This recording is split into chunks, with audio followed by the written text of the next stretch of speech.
AMG apresenta Trabalho para Todas e Todos, um documentário sobre a empregabilidade da pessoa com deficiência. Olá, eu sou Gustavo Amorim e eu nasci, logo o bebê eu tive um aneurisma cerebral, fui lá para cima, mas voltei, ainda não era a minha hora. E aí quando estava tudo certo, eu fiz fisioterapia, todos os exames, e estava andando, vendo, mexendo e tudo. Com 8 anos veio a deficiência visual. Como é que eu vi que eu tinha deficiência visual? Eu praticava handebol no Colégio Marista de Maceió e eu comecei a não ver mais a bola. E aí por isso eu tive que parar de praticar esse esporte. Fiquei deprimido, tive que ter o apoio de psicóloga e da igreja para me levantar e me mostrar que tudo era possível, mesmo com as dificuldades e barreiras. E aí eu me formei no colégio com muita dificuldade, mas com o apoio da minha família. Minha mãe lia os livros para mim, não existia tecnologia que lia.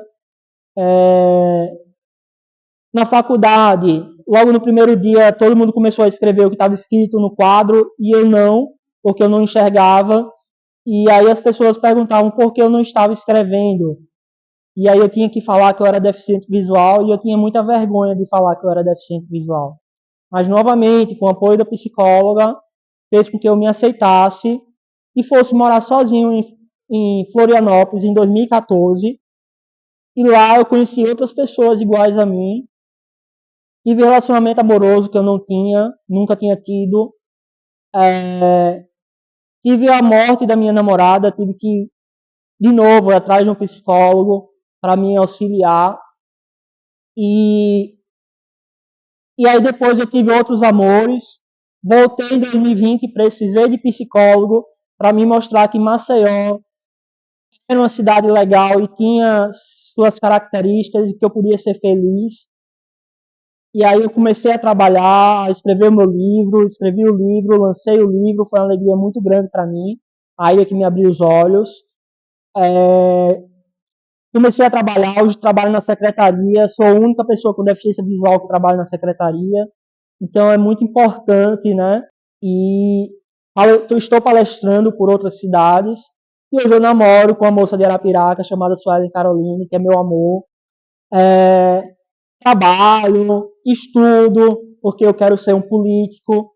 Então eu estudo para isso. Se Deus quiser, um dia serei um político para ajudar e auxiliar outras pessoas iguais a mim. Gustavo, quais foram as maiores dificuldades que você enfrentou para chegar no mercado de trabalho? Olha, eu acho que primeiramente é na entrevista. Quando a pessoa vê que você tem uma deficiência, ela já começa a olhar diferente para você, né? E na própria empresa, que às vezes não tem piso tátil, às vezes as portas não têm a largura de 90 centímetros, os computadores não são acessíveis, não tem a tecnologia, mas dá para inserir a tecnologia, mas as pessoas acham que tem que pagar algo muito caro e é de graça. Quando uma empresa tem muitos obstáculos, então dificulta. E assim, e nós pessoas com deficiência, para chegar no trabalho, já é um desafio imenso, porque primeiro você acorda, tem que arrumar a cama, já é um desafio. Depois tem que se arrumar, que é outro desafio. Depois sair da sua casa e pegar um ônibus, é um outro desafio. E pegar o ônibus certo, então já é outro desafio. Chegar no ponto certo, se você pega mais de um ônibus. Então tudo isso faz com que você chegue num trabalho já estressado e cansado, e o dia ainda vai começar com muitas demandas e muito mais estresse. Eu comecei sendo estagiário quando eu entrei na faculdade, numa rádio chamada Rádio Jornal, que não existe mais. Lá um grupo de alunos para a Rádio Jornal, e a gente fazia quadros toda semana, uma vez por semana, tipo Fantástico. Então eram temas totalmente diferentes, e a gente tinha que ir lá entrevistar. Aí depois desse estágio, que demorou uns 6 meses, no programa do Miguel Torres, que já falecido, fui blogueiro, tive um blog de futebol no site Alagoas 24 Horas. Aí depois fui jovem aprendiz do Ministério Público na parte da comunicação, então entrevistei jovens aprendizes que eram jovens infratores.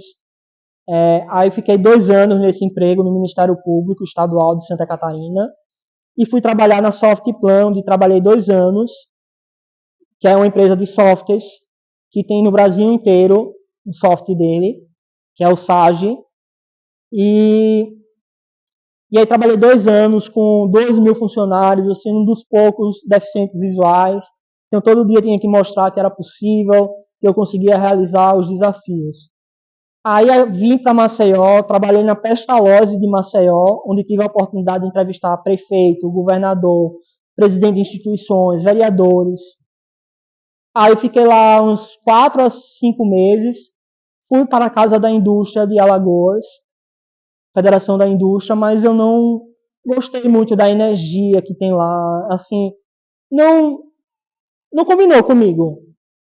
E aí eu fui chamado, fiquei 1 ano desempregado, e depois, em janeiro do ano passado, eu fui convidado para trabalhar na Secretaria Estadual da Cidadania e da Pessoa com Deficiência, onde estou até agora. Então eu vou em locais para ver a acessibilidade desses locais, eu articulo eventos, ligando para pessoas, para marcar lugares de eventos, e mexo muito no WhatsApp, e é isso aí. Eu sou Luciana Alves, advogada, e vou explicar aqui para vocês quais são as leis que regem o direito das pessoas com deficiência.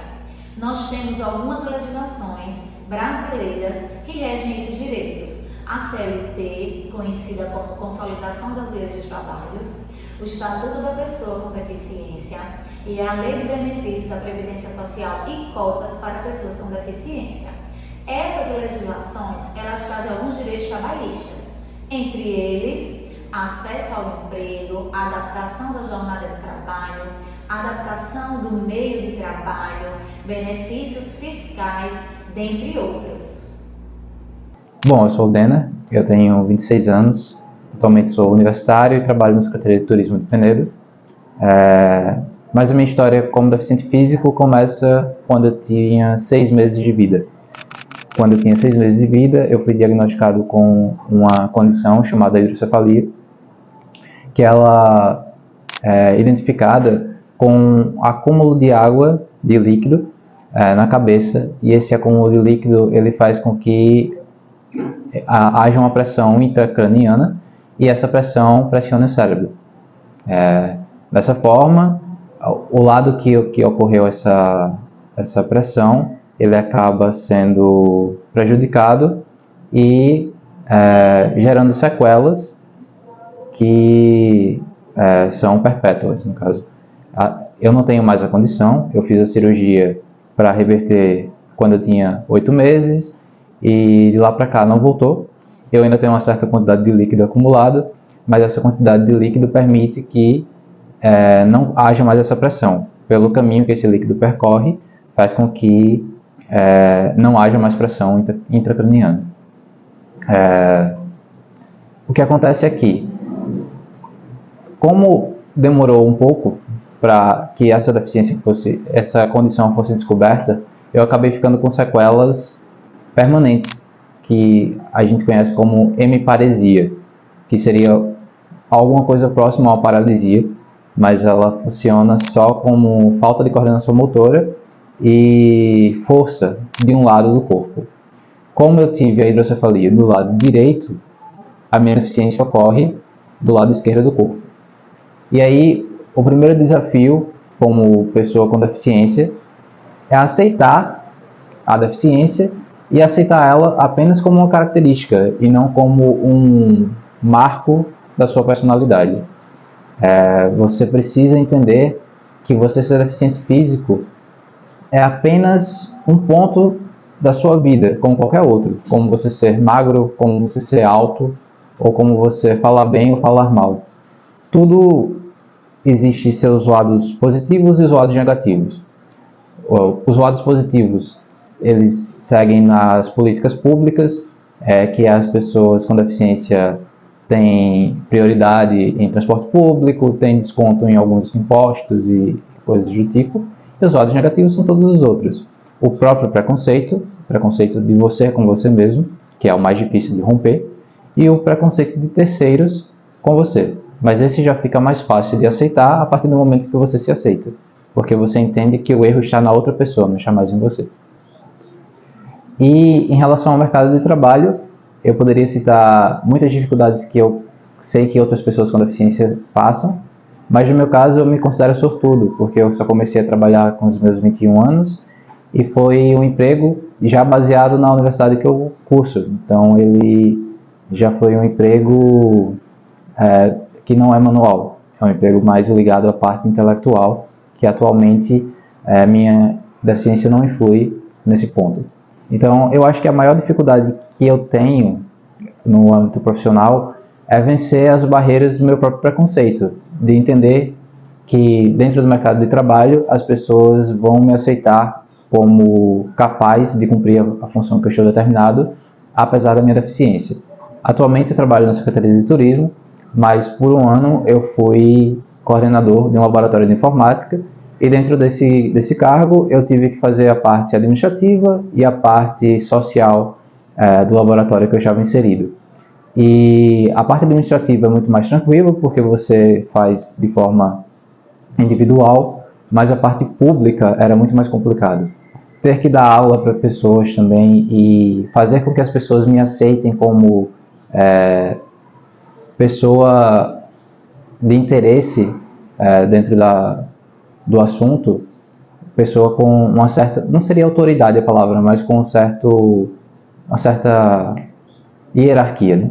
Quando você é professor, querendo ou não, você é a pessoa mais importante do ambiente. Então isso era um dos pontos que mais pesava para mim na hora de começar a dar aula, era perceber se os alunos estavam prestando atenção realmente no que eu estava querendo passar, ou se estavam prestando atenção apenas na minha deficiência e a que ponto eu estava conseguindo atingir aquelas pessoas. Então, uma das coisas que eu sempre tento lidar bem com a minha deficiência é através de humor. Então, nas primeiras aulas eu sempre fazia piada com a minha deficiência, coisas do tipo, para que isso deixasse de ser uma barreira, para que isso se tornasse uma coisa bem humorada dentro do ambiente e não se tornasse um peso, para as pessoas não ficarem pisando em ovos ao falar comigo porque acham que eu vou me ofender com tudo. Uma das pessoas que mais brinca com isso sou eu, e assim, eu sei que dentro de um ambiente de trabalho a gente precisa ter um certo decoro, mas eu acredito que a partir do momento que eu permito que as pessoas vejam que eu levo a minha deficiência na esportiva, tira um peso dessas pessoas de achar que pode me ofender com qualquer coisa que vai falar e fiquem analisando cada palavra que vão utilizar comigo. Então, por mais que eu tenha pouca vivência no mercado de trabalho, acredito que essa foi a única barreira que eu consegui encontrar até agora, mas também questões de acessibilidade, que isso não só no mercado de trabalho, mas no geral. Eu fico brincando que para eu chegar no ponto de ônibus que fica na esquina da minha casa, quando eu era pequeno, eu tinha que correr basicamente uma maratona, porque a rua passava bastante carro e as calçadas eram todas desniveladas. Então, eram obstáculos que, quando eu tinha menos coordenação motora do que eu tenho agora, eram mais complicados de serem resolvidos, de serem superados. Hoje em dia, como eu faço acompanhamento com fisioterapeuta já há muito tempo, a minha coordenação motora melhorou muito, ainda há muito para melhorar, mas eu já consigo fazer o básico sem dificuldade quase nenhuma. Me chamo Alberlando da Silva, sou professor de Física aqui do Instituto Federal de Alagoas, no Campus Peneiro. Sou deficiente físico, portador de sequela da poliomielite nos membros inferiores.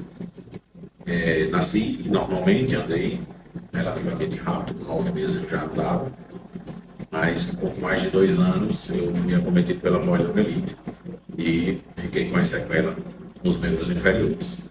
Então a minha locomoção, ela se dá efetivamente por cadeira de rodas. E o veículo, né?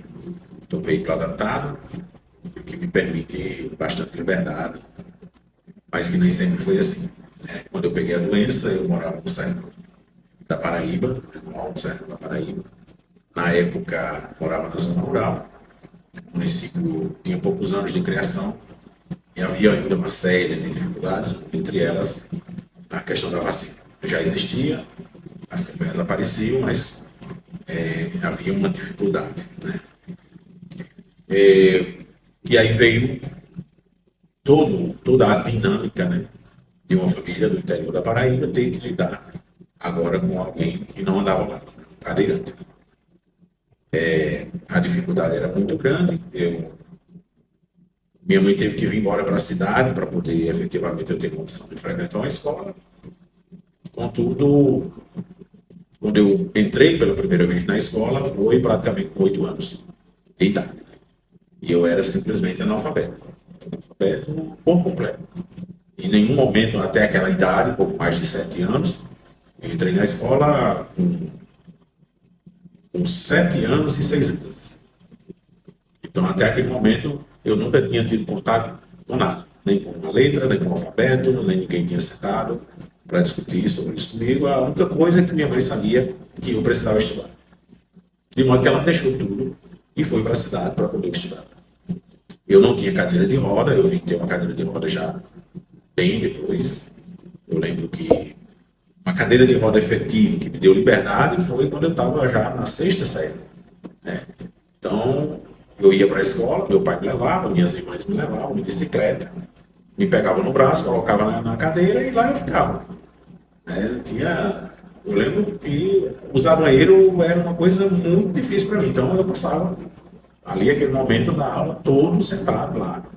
Quando muito eu me deslocava por cima das carteiras, né, que eram umas bancas, para poder ir para a janela para ver os colegas brincando, e aquela farra que a gente sabe, né?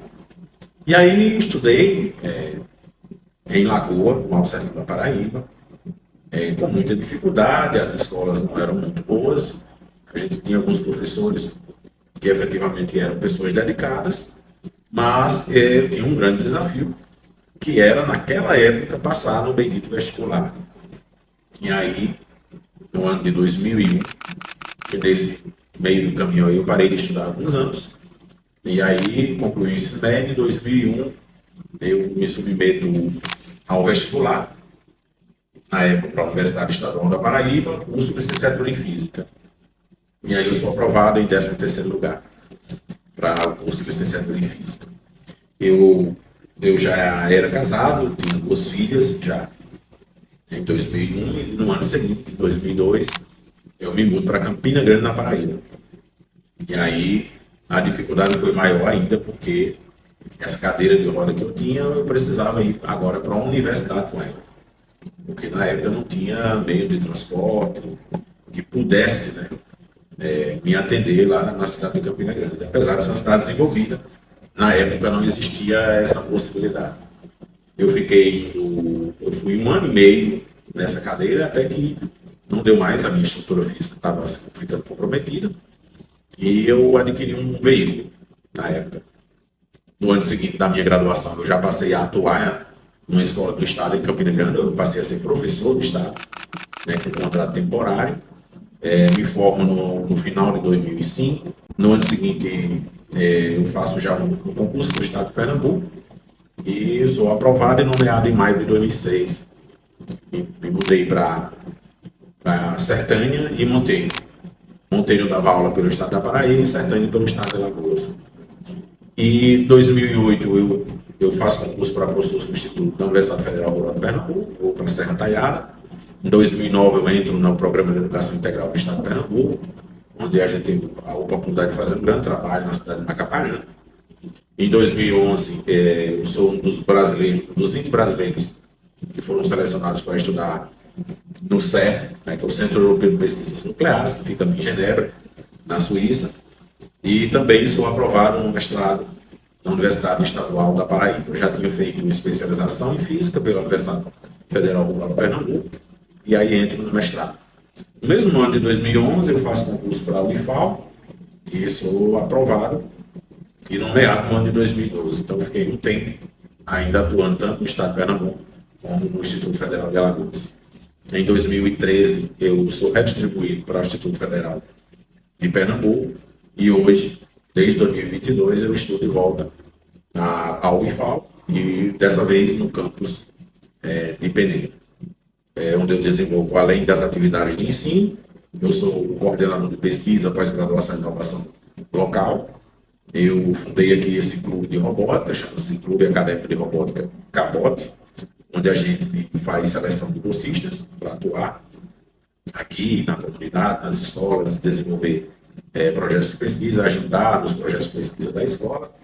E estou à frente também da célula incubadora de empresas, onde nós temos 4 empresas sendo incubadas aqui no campus, coordeno o laboratório de física e algumas outras atividades que a gente se debruça sobre elas aqui no campus. Nessa breve descrição do que foi minha vida até aqui, eu nunca tive grandes problemas com relação ao trabalho, porque eu sempre estive relacionado ao serviço público. E aí, nesse caso, era realmente concurso. Quando eu entrei, ainda não formado, no estado da Paraíba, eu tive a sorte também de estar em uma área em que, efetivamente, nós temos grandes dificuldades de encontrar profissionais. Ainda hoje é assim, imagino na época que eu fazia graduação. Quando eu entrei em Campina Grande para dar aula, foi no ano 2003. E aí, eu fui convidado a construir uma escola nova no bairro de Campina Grande e a diretora da escola esteve na coordenação e aí eu fui indicado a ela pelo coordenador do curso. Ele disse, olha, nós temos um aluno que tem grande desenvoltura, apresenta grande desenvoltura no processo de ensino, na fala, e aí eu acredito que ele dará conta do recado. E ela falou comigo e eu aceitei de pronto, aí trabalhar, apesar de que isso dificultou bastante a conclusão do meu curso, porque fazer um curso de física uma universidade pública, que cobra bastante, e trabalhar realmente não é fácil. Contudo, eu tive uma experiência. Certa vez, no ano de 2004, eu procurei uma empresa em Campina Grande. É uma grande empresa, hoje ela é muito moderna, não sei como é que está essa visão, mas eu cheguei lá, já era uma pessoa bastante qualificada, diga-se de passagem, muita experiência, e eles queriam que eu fosse atuar lá, colocando uma pequena etiqueta na sandália. E aí a psicóloga, a menina lá do setor do pessoal, disse, olha, a gente entende, eu estou vendo aqui que você é qualificado demais para estar numa função dessa, mas no momento é o que nós temos a oferecer a você. E aí eu, de pronto, disse, não, eu não tenho interesse então, acho que vai fugir muito daquilo que eu estou me preparando, mas eu enfrentei isso, Ou seja, era como se fosse uma espécie de subemprego. E aí eu vi que realmente as pessoas que tinham algum tipo de deficiência, que eu fiz uma visita à empresa com ela, uma visita guiada, eu vi que a gente tinha um setor lá com o pessoal, e era isso, a maioria fazia só esse sisteminha lá de colocar aquele adesivo lá na sandália. Não sei como é que isso está hoje, mas a gente sabe que efetivamente as pessoas que têm deficiência no Brasil têm dificuldade de se qualificar, o sistema não é fácil. Eu sempre fui uma pessoa muito adaptada ao meio, eu só consegui me formar por causa dessa minha característica, A minha universidade, ela não tinha rampa em lugar nenhum, ela era cheia de degraus, então eu tive que me adaptar a isso. Eu dependi muito de meus colegas, quando tinha aula em primeiro andar. Para você ter uma ideia, eu nunca fui na biblioteca da universidade. Todos os meus livros de graduação eu tive que comprá-los, porque era totalmente inacessível. Hoje não, hoje isso mudou muito lá. Mas, para dizer a você que efetivamente eu tive essa dificuldade. E aí, ademais, eu vim de lá para cá só através dos concursos públicos. Hoje eu acredito que isso não tenha mudado, e que a saída para isso é efetivamente a sociedade dar oportunidade a essas pessoas de se qualificarem, darem o acesso, sobretudo o acesso, o sistema está junto das famílias dessas pessoas, né? E permitir que essas pessoas se qualifiquem, porque efetivamente esse é o caminho.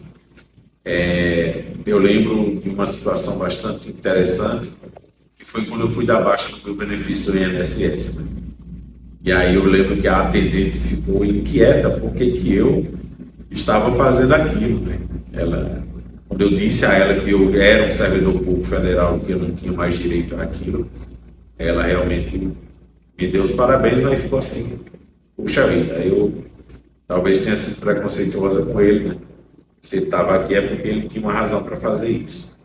Então eu acredito que nós temos, os dados mostram isso, nós temos uma legião de pessoas com algum tipo de necessidade, com algum tipo de deficiência, e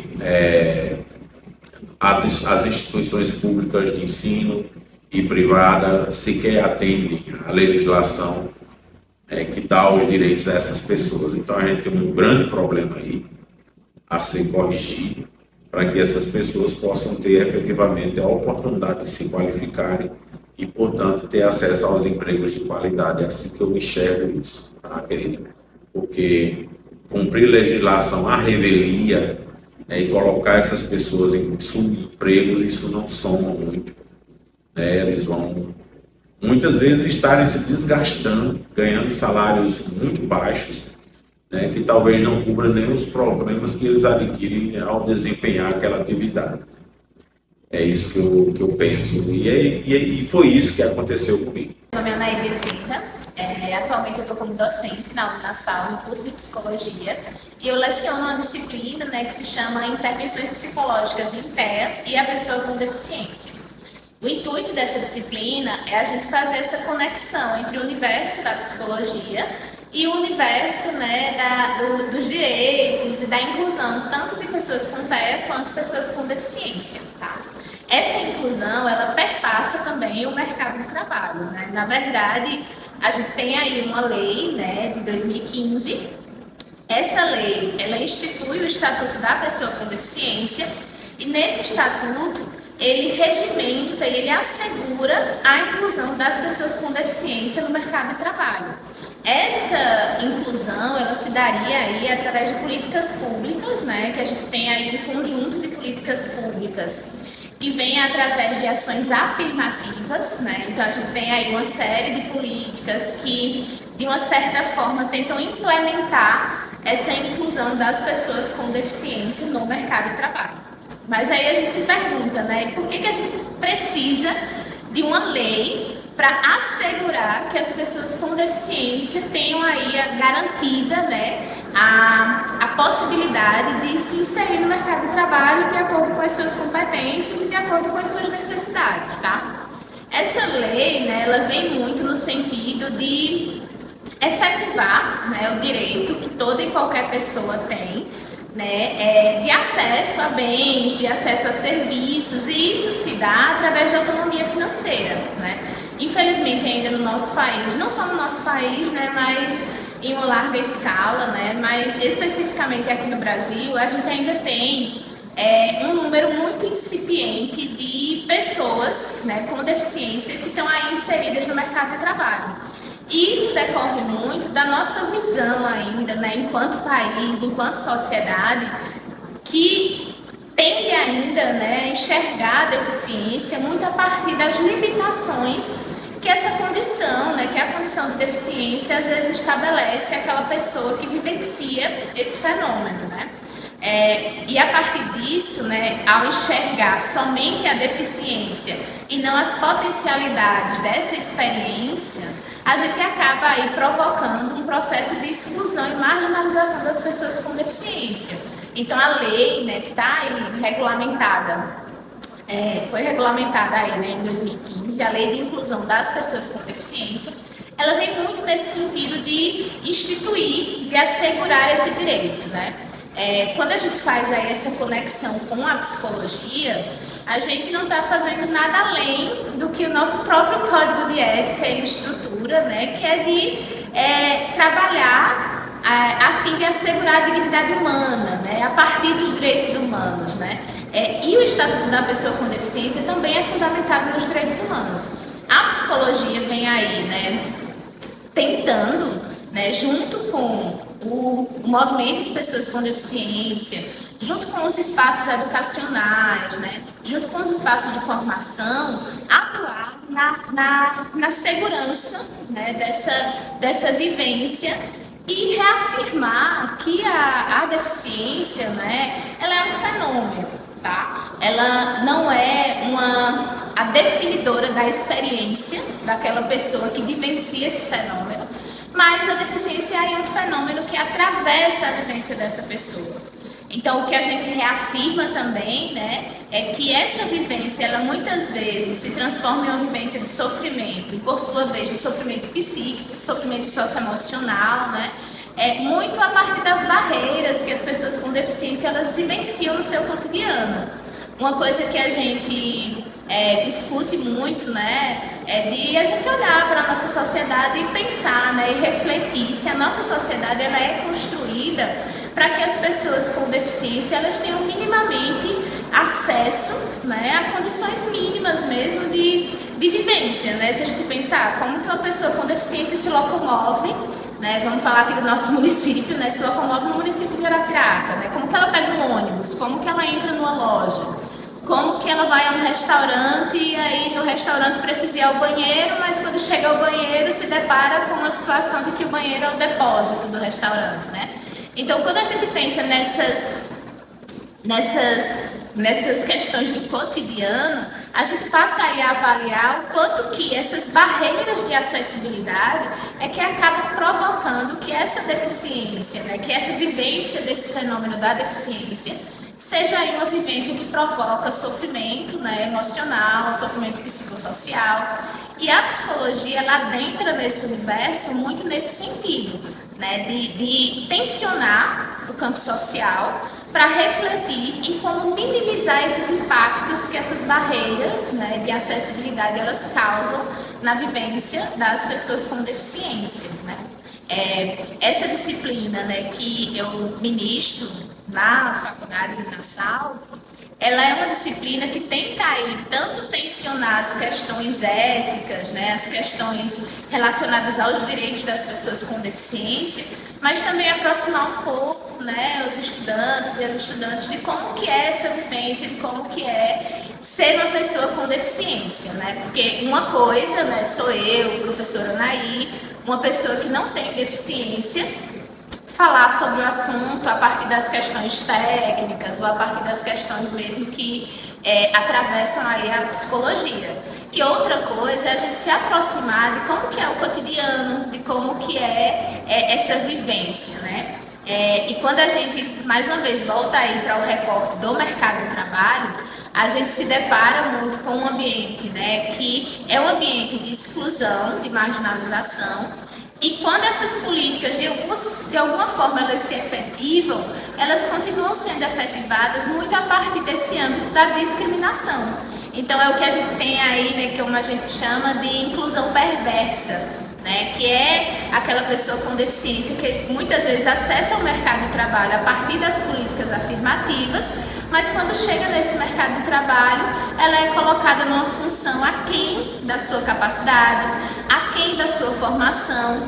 Então, e aí a gente entra no outro universo, né, que a gente chama de capacitismo, que é quando a gente literalmente avalia a capacidade daquela pessoa com deficiência a partir das limitações que por vezes são resultados, né, da sua condição, né? Então a gente dá àquela pessoa com deficiência uma função muito aquém do que ela tem ali potencialidade para desenvolver. Então esse tipo de inclusão também ainda é muito praticada no mercado de trabalho. A gente tem aí muitas pessoas com deficiência que têm formações, que têm seus doutorados, que têm, né, suas especializações, e dentro daquele ambiente de trabalho ela é colocada num lugar menor, né? Muito entendendo que ali é o máximo que ela pode acessar, o máximo que ela pode desenvolver, né?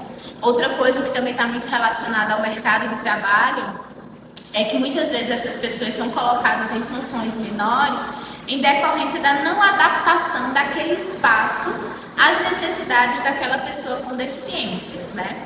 Uma coisa que a gente também precisa desmistificar, né, é essa ideia de que são as pessoas com deficiência que precisam se adaptar àquele espaço para desenvolver aquela atividade. Quando a gente está falando do mercado de trabalho, são esses espaços que precisam se adaptar para que favoreçam que essa pessoa com deficiência desempenhe a sua função, né, em completude. Então, é fazer as adaptações arquitetônicas, as adaptações tecnológicas, as adaptações metodológicas, que são aí necessárias para a execução daquela função que aquela pessoa com deficiência tem ali a habilidade para desenvolver, né?